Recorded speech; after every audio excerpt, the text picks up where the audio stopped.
Good morning and welcome to Lightup UG, a platform where we get to talk about our reality as parents, as guardians, and the kind of simple things that we can do to really help our loved ones, our children, young people generally, to be better citizens, to be more prepared, by and large, to really have relevant skills that can help them.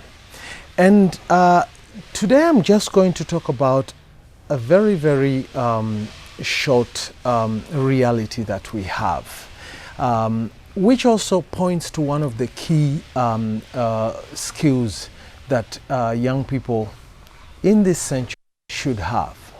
And it goes with a statement that says it pays really to be relevant in any given situation.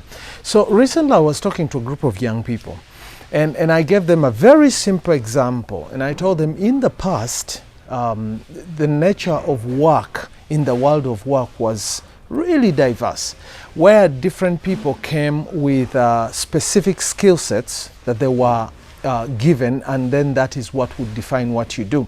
Take, for example, you'd go into a company, and this company is supposed to have the boss, the managing directors, then it has to have assistants, then there was a secretary, then there were copywriters, there were all kinds of people. And then there was always then the support of machines that can help them to do things like fax machines, photocopiers, and all the other relevant machines, telephones, etc. And then we had the postal service, where if it was parcels and letters, they would either be transported within the country and beyond the country. And this had an element of time, how fast it takes for things to move. Communication always took time because people had to receive either written communication or you had to make a phone call and the like.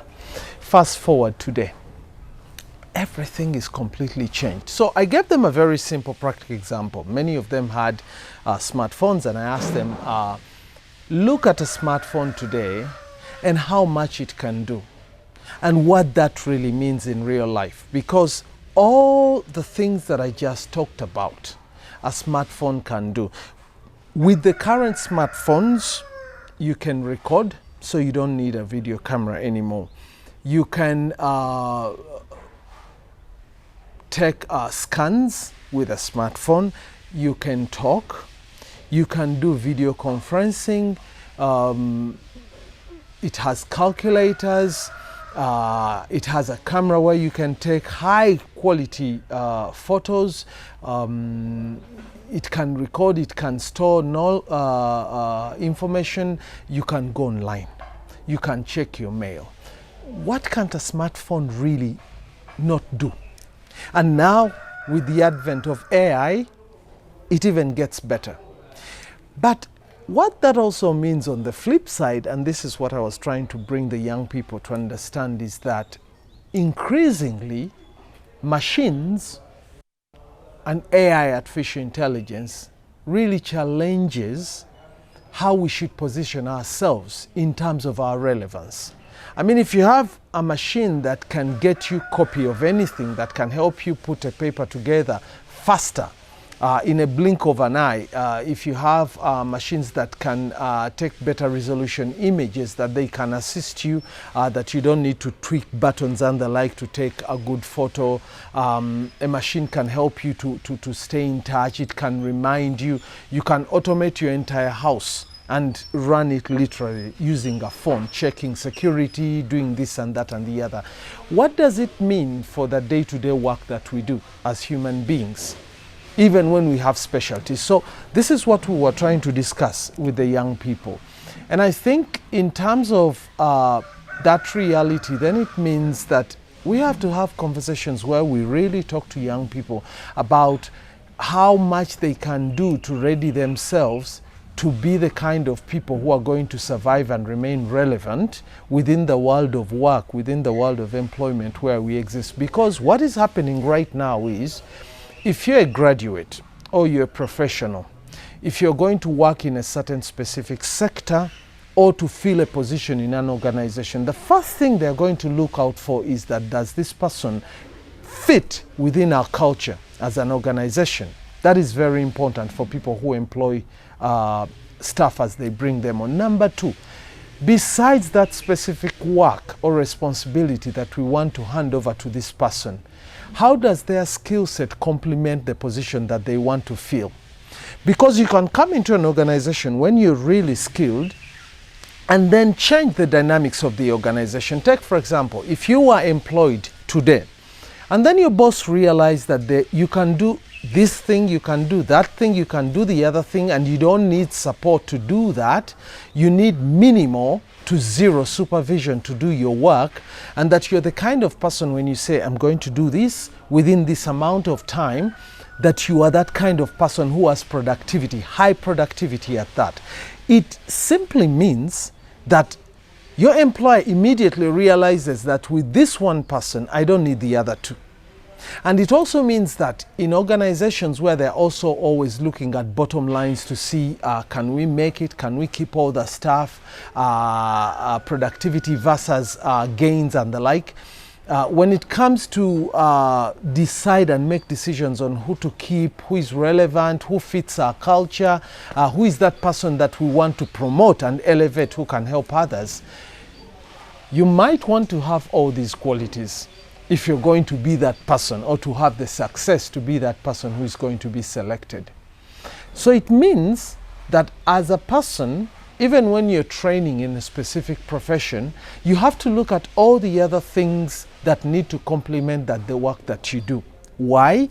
Because then it makes you a better fit. It makes you the candidate of choice when it comes to who they are going to take. At the end of the day, even when we are talking about a person becoming self-employed, that you want to do your own work, the same principles will apply. Because at the end of the day, let's look at it from a point of view if you're a young person and you want to do a business startup, okay? Most of the things that you would want others to support you, at the beginning you might not have the resources to bring on that kind of skill set or all those people.